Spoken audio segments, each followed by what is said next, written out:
Hello everyone. Today we're going to talk about the Fujifilm XF 500mm f5.6 R LM OIS WR lens. Really mouthful, but every letter have a meaning, and I will later explain a little bit more about that, because you can also use it for other Fujifilm lenses and the whole system itself. Before we start, I'm not sponsored by Fujifilm or any other party. I bought everything with my own money, and I switched around 3 months ago from the Nikon system to the Fujifilm system completely. I made already several videos about that, so I'm not going into detail, but I come from the Nikon world to the Fujifilm world.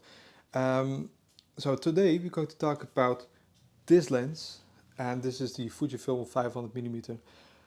What I think, a real little disclaimer, I think it's a jewel of a lens. Is it completely 100% perfect? No, it isn't. I still have some like improvements or recommendations that I could improve on this lens, but they're minor, and I'm thinking that this lens is the lens for me. What made me switch to Fujifilm, because yeah, before that they had the 100-400 Fuji and the 150-600 Fuji. Both are beautiful lenses and they're really nice, but they're not on the level of this lens. And yeah, this lens is just making, for me, the Fujifilm a viable option for really professional wildlife photographers. And I hope they can continue a little bit on this way. The 200 f2 is also coming soon to me. This is also a really spectacular lens, so I'm going to make a video also about this. But yeah, the whole system in general is now more like adult. How, yeah, I cannot like say it differently. It's more adult on the or grown up. I think it's a little bit better term to say that. Grown up system for wildlife and nature photography than it was a few years ago when I looked the first time to Fujifilm and I didn't like it so much. Yeah, without further ado, we're going to start talking about this lens because yeah, it's a review or a little bit more like a talk about the real world usage of this lens. So yeah, I can talk about all the other things and I'm going to always go off track. So apologies for that. It takes forever if I'm talking about cameras and gear. But yeah, again, I hope you forgive me. And I just want to share my thoughts on this lens. Yeah. Without further ado, we're going to like cut this little bit in a few segments. This is about build quality, the imagery, the handling of the lens, and the overall conclusion from the lens. Now, I already told you a little bit that I love it, but there are minor things that I think they could improve on the lens. Okay, we start about build quality. The build quality lens is, if you take it from the box, you really feel that it's a really premium product. Everything what you touch is really nicely made. It's really high quality, except one thing, and this is the lens hood, because yeah, you already hear it's squeaking, it's making sounds. It's not really the best like made lens hood, and I think for the money you pay for this prime lens they could do it a little bit better. What I do like is that they rubberize the front section of the lens, so you could put it like straight up on the ground without really damaging it, but it's a little bit thin plastic. So yeah, I think this is a little mistake that they made by Fujifilm, that they didn't make the better quality lens hood on the lens itself. The rest, I think I don't have nothing to complain about quality wise, because the whole build of the lens is fantastic, really. The rings are turning smooth, the buttons are really nice. You have 3 buttons on the side. Everything is working really nicely. So build quality, I give it really high score and high rating. I also write a few things down because I cannot memorize everything. The lens weighs 1335 grams or almost 3 pounds. The filter on the front side of the lens is a 95 millimeter filter. The minimal focus distance of this lens, and also there lies for me a little bit of a downside or limitation, is 2.75 meters. And to be honest, it's not that close. Yeah, of course, if you compare it to my 600 prime, it's almost 5 meters. But yeah, you shoot an APS-C, you shoot on smaller like focal length. So I expected a little bit better performance in close focus distance. Yeah, okay, this is not a macro lens. You have dedicated macro lenses for that. So the close focus distance is 2.75 meters or 9 feet. The equivalent in full frame terms of this lens is 760 millimeter. And the lens can take both the 1.4 teleconverter and the 2 times teleconverter. Do I have more about this kind of? No, not yet. So yeah, a little bit of the specs of this lens and build quality. amazing, really good, except the hood. Now, the second thing what I don't like about this lens, and I say don't like, it's a little bit maybe too hard to say that like that, but it's the Arca Swiss on the underneath side. A lot of companies bring out tail lenses and they don't do Arca Swiss at all. This one have a tiny bit. But this is also the reason why it's a little bit annoying, because you have a Arca Swiss and it just halfway it just stops. So if I show you a little bit more closely, then you just see if it's focusing. Yes, focusing. Yes, focusing. Then you see that halfway it just stops from the Arca Swiss. Now the lens is really like nicely balanced. The whole weight is a lot to the mount of the camera, of the lens mount. But if you put it then on a gimbal, a lot of weight is on this side. So you need to put the lens more to the front. But I can't, because the Arca Swiss plate is not sufficient or long enough on this side.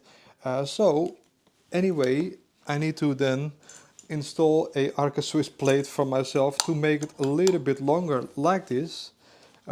If I hope you can see it like this, so I have a little bit more of a play or room towards the mount of the lens. Now there's a work around it. I can remove the battery grip, so I have little bit less weight on the backside, or I can play with the plate on the tripod itself and put them a little bit to the front, so there's a little bit more weight to the front.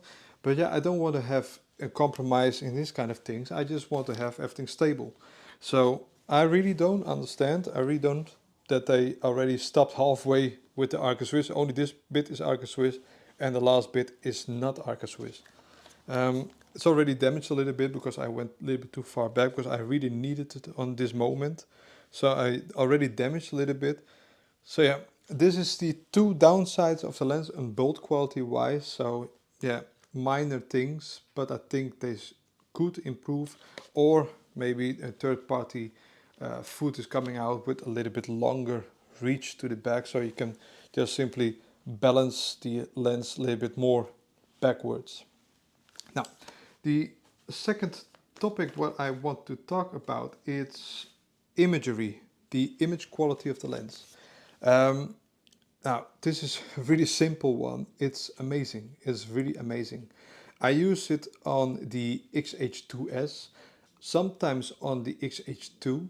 Now, the XH2S have a 26 megapixel stack sensor. That's why I really like it more, because you really feel a little bit of difference in the autofocus performance, so it's a little bit more snappy. But the quality with the 40 megapixel giving is also nice. So yeah, I wish that in the future they just ram these two bodies together and produce a 40 megapixel stacked sensor. So I only have to buy one camera and I have everything in one. That will be epic. A little bit similar what I had with my Nikon Z8 or Z8. But yeah, back on the lens, because I go off track a little bit again. This lens is really capable of producing high quality imagery. On the 40 megapixel sensor, perfect. On the 26 megapixel sensor is perfect. I have really no complaints about the imagery or the quality of the pictures whatsoever.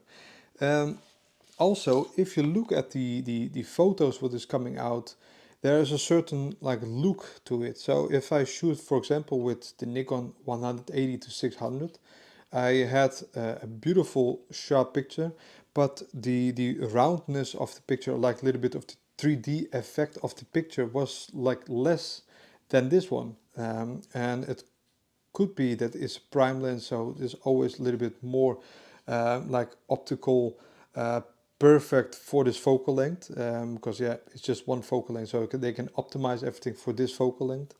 But there is a certain look into the picture that is really pleasing, and when you see the autofocus rendition, the micro contrast of this lens, the colors what the lens produces, it's something really special.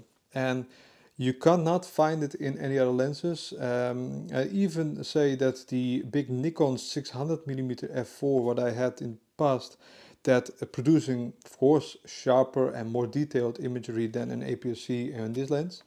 but the look of this lens is something magical, and I really love it. And this was the first thing what I noticed when I opened the pictures on my computer, and I think, yeah, there is something in this file, in this picture, that I really like.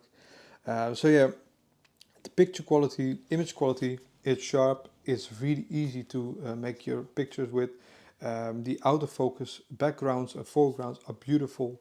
The rendition of the whole frame from corner to corner is sharp. I don't have to do test charts from this in a real world experience, and I also share some footage what I made the last months. It's just, I think, reason enough to use this lens, and it's really spectacular. So that's why I really love it. Now, the third topic of this video will be handling. Handling of this lens. I already talked a little bit about how I use it on my tripod, and the balance on tripod is not great, but the balance handheld is fantastic. A lot of weight is close to the mount, what I already told you, and therefore if you put it to your eye, a lot of weight is really close, so you can hold it really stable, and it's really easy to handheld for your photography, or even make videos handheld like I showed you in the beginning of this video. So it's really nice to work with this lens. It's easy, so the handling wise is great. Now, what kind of functions are there on this lens? I come a little bit closer that you can see it. If I get it sharp again, yes, I have it. There are several buttons here on the side, and the top button is the focus limiter. If you set this, then you have a full range, so you can shoot everything sharp from 2.75 meters until the infinity. If you put it on the second, you have 5 meter to infinity. So yeah, this is really nice option if you do a lot of bird in flight to speed up your autofocus process. The second one is the OIS. Now the OIS stands for Optic Image Stabilization. You can put it off and on with a really easy switch. I think this is really nice because you don't have to dive into the menu. You can just easily switch it on the lens itself. So it's really useful. The last one, the third one, is I think also a really nice addition because you can set it to different kind of functions, and therefore it makes it really usable. I set it to autofocus because here on the front side you have all around, you have buttons, and you can activate your autofocus with it. So if you make a video or you have like a positions like you hold your lens like that, and you can just press it with your thumb. You can just press and you can activate the autofocus instead of that you really need to search or do different like with your hand or something. It's so easy to just activate it with these buttons here on the side. Also, you can just do a preset. So if you have it set on preset, is like the middle one, then when you press the one buttons, it's going to a certain point where you're already focused on.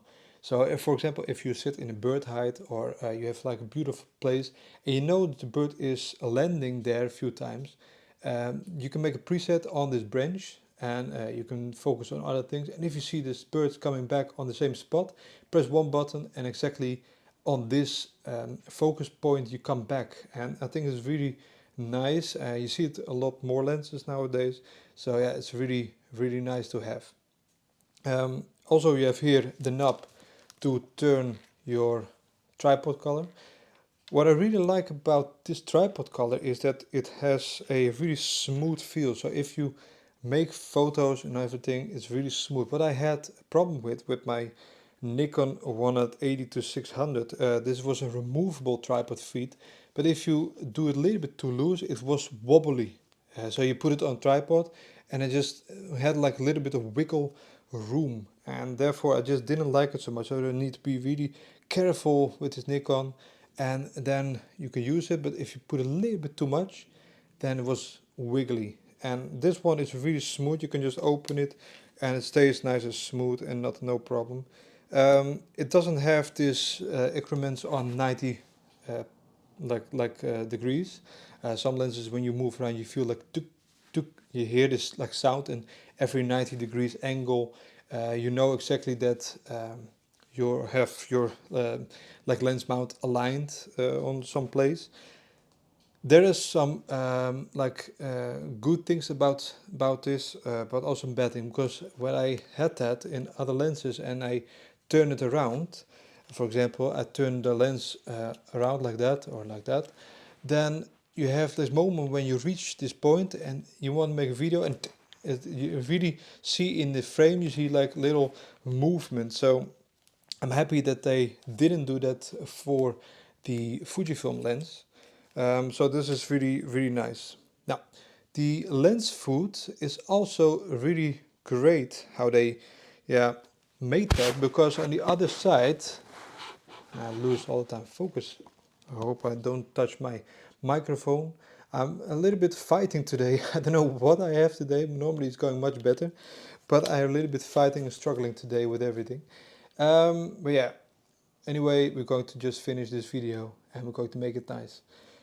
This knob here is to remove or take the like last bit from the tripod foot off.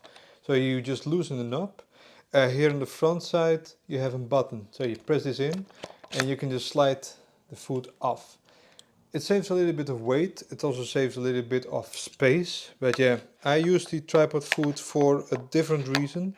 Not only for like using it on tripod, but also for using it for hand holding. I put always my hand underneath and I just stabilize from there, because there I can also manipulate really easy the manual focus ring. Now, a lot of things that I told you from the buttons. The also nice option from some photographers, for me I don't use it, it's the ring for the aperture. You can set the ring on the automat and then you can just dial in by the front side of your camera or back side, what you prefer. You can dial in your aperture, or if you press down this red button, you can turn and you can select your aperture also by the lens. What I experienced with this is that the lens itself, if you do that, you sometimes accidentally bump it and it just stands, like for example in f8, then you are busy making photos, suddenly hey, something beautiful happened and I check what's my aperture, because the ISO is really high, and I check the aperture and it's on f8 or f11. Yeah, simply don't want it, because you want to keep your ISO as low as possible with the right settings, so you don't want to have these settings manipulated without you knowing.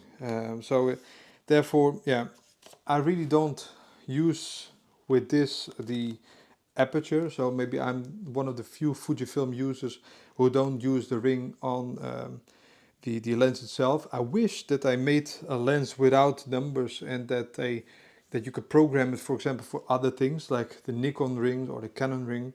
You can just program it for different like things, autofocus of kind of things.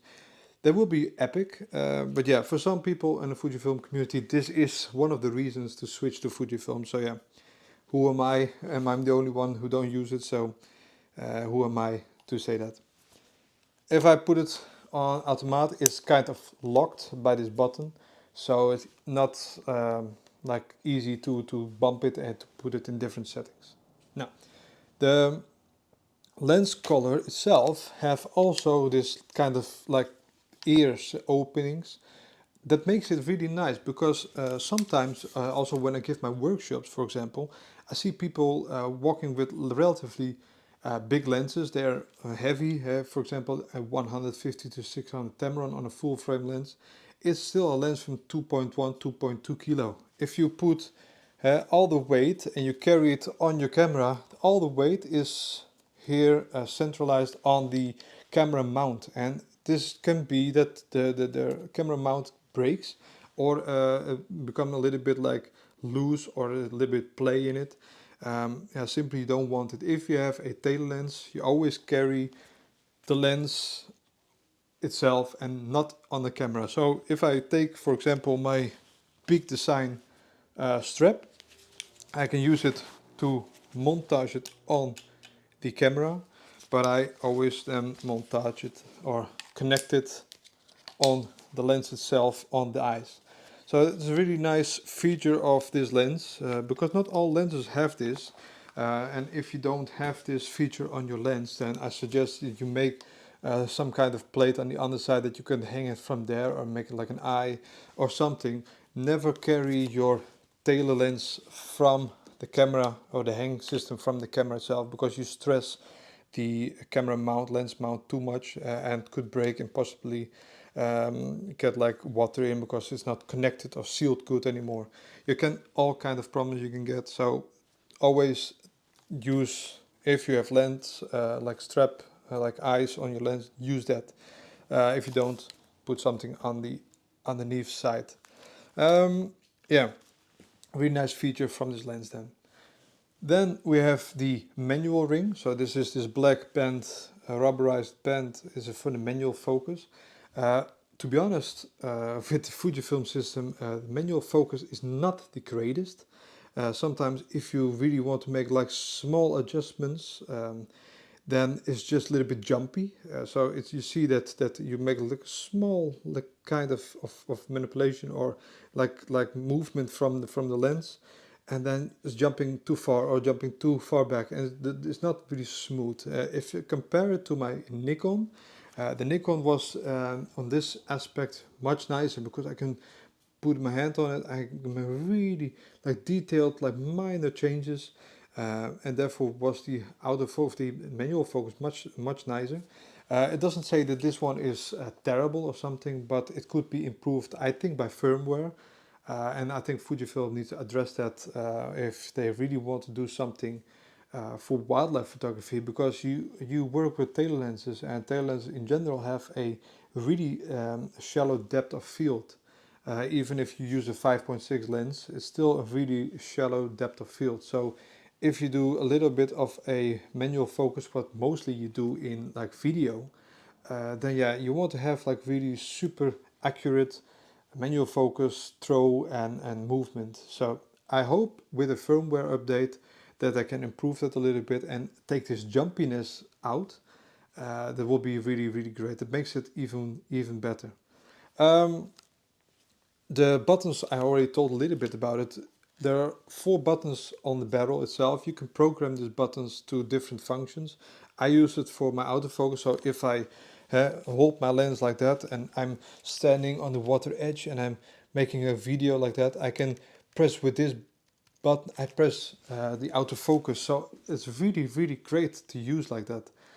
So yeah, you can of course program it in different ways, but I use it like that and I really enjoy that. Now, the lens hood itself, it's already a little bit spoken of. We already talked a little bit about it. I think they could improve a little bit the build quality, because if you see, if I squeeze it, it's just going a little bit like all directions. So they can improve a little bit on the build quality. But what they did, and I think it's really nice, they make a little window and door in it, and you can just slide it open.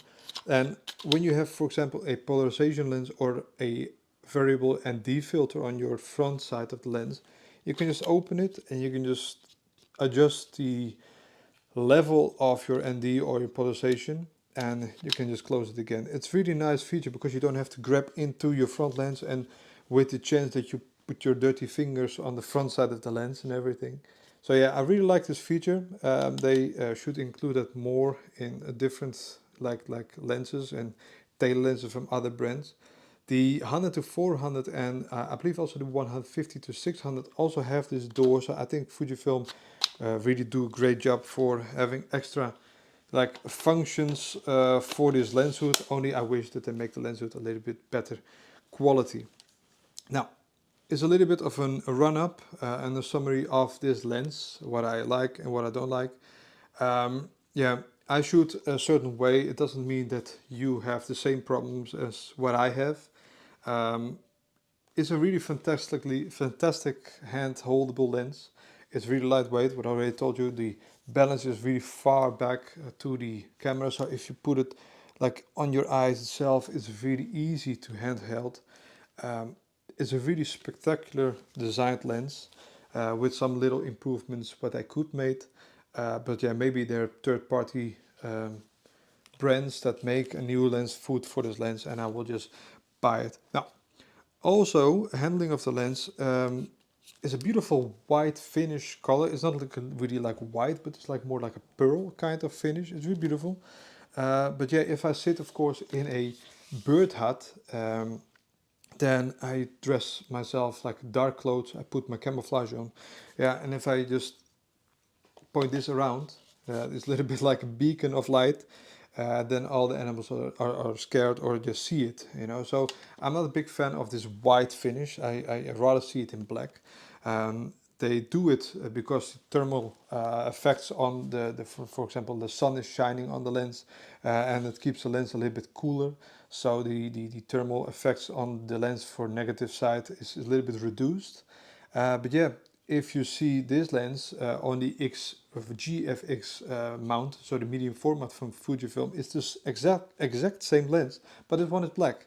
So yeah, I don't know how much effect the white is like practically or theoretically, or if it just looks nice and just what they want to make like a spectacular looking lens.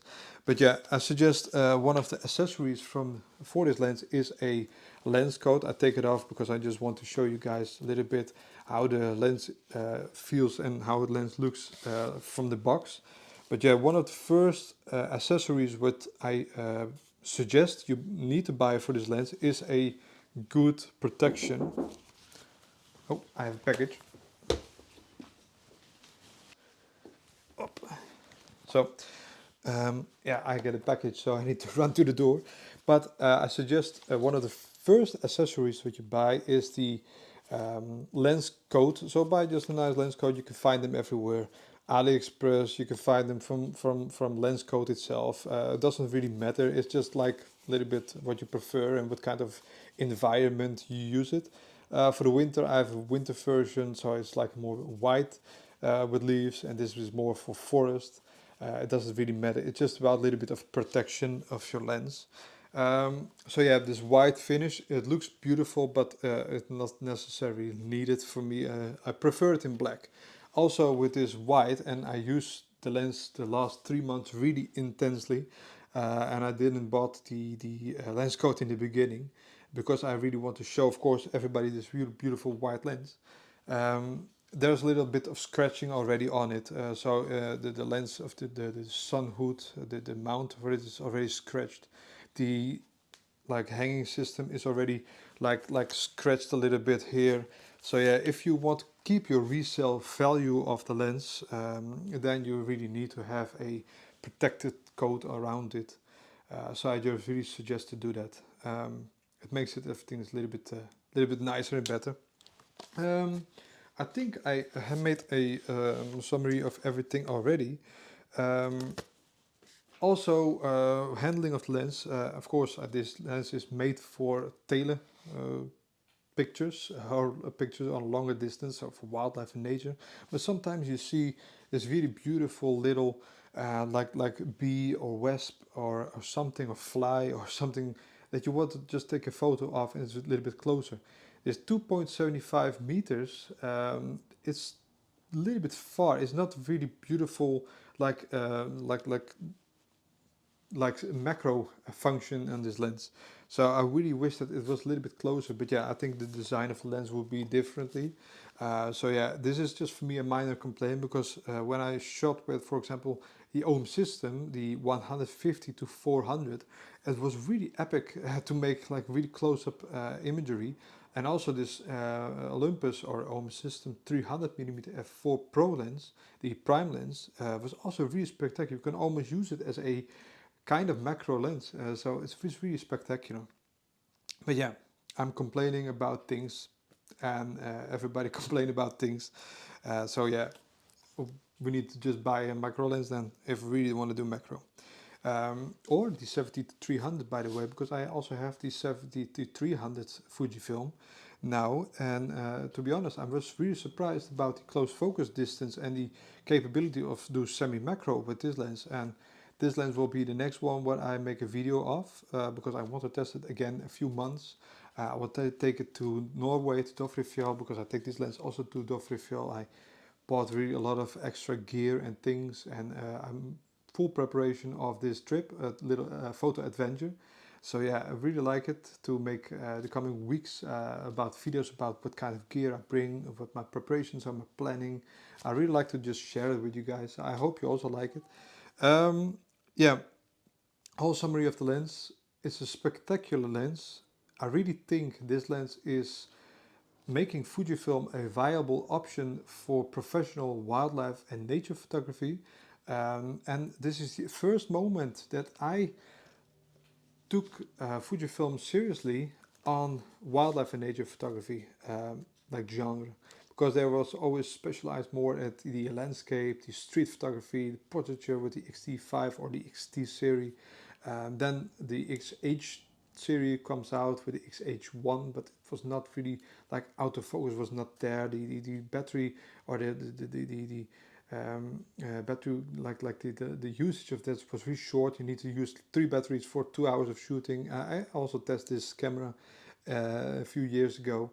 I was never really like satisfied of the capability of the Fujifilm system for wildlife and nature photography before this lens come out. The 100 to 400 Fuji, beautiful lens. The 150 to 600, beautiful lens, but there are really limitations on this lens. What I think the 100 to 400 is autofocus wise a little bit less capable, and the 150 to 600 with the f8 is just really dark lens. If you live, for example, in Florida or a beautiful sunny region and you have a lot of light, perfect lens, go for it. But I live in the Netherlands, and in the Netherlands is most of the time rain or cloudy. Yeah, this time today it's finally sunny and I'm sitting inside. But yeah, I also like to make my photos and videos more in bad weather conditions. So when it is raining, I go out because I really love it. Now the autumn is starting, and all the smells of the forest, I really love it. I also make some like footage a little bit before this part, and this footage was shot in Belgium in the Ardennes. You already saw the little mushrooms and the raindrops, the spiders, the whole forest is already turning around in autumn mode. So I really love that. And with autumn and with winter, the bad weather is coming and the darker light conditions are coming again. So yeah, therefore you need to have this f5.6. I wish, of course, it was an f4, but then it makes it again really bulky. Again, a package is coming. I'm really busy today. Another package is coming. Also something about photography, this one. Later about more for my next videos. But yeah, I really love this autumn and this vibe what in the forest and this rain and the smells and everything. So yeah, the whole conclusion is Fujifilm is really a viable option for your photography as wildlife photographer, nature photographer, to make really beautiful content, videos, photos, handheld. It let me, with this lens, it let me be more creative. I really, when I go out, I just try to visualize a little bit before myself that what I want to create. And to be honest, with this lens, it made it so much easier than to bring a really big tripod and make this 600 millimeter and then drag it on your shoulder and everything. I really do love this lens. I think I said it enough times already. So I really hope I can help you a little bit with this. If you have comments or something, let it known underneath this video. If you have questions about the lens or something what I didn't touch in this video, just ask me. I really love to read your comments. I really love to hear your opinion about this lens, if you use this lens or did you use the other lenses for Fujifilm or something. The Yeah, it's really motivating for me to read these comments, and I really like to see my YouTube channel growing, and it's going really fast. It's going like up, fast, like slowly it's going up, but it's going up. So this is important. Um, Thank you for watching, and please subscribe to my channel if you like it, and leave a comment. And I see you next time. Hey, bye bye.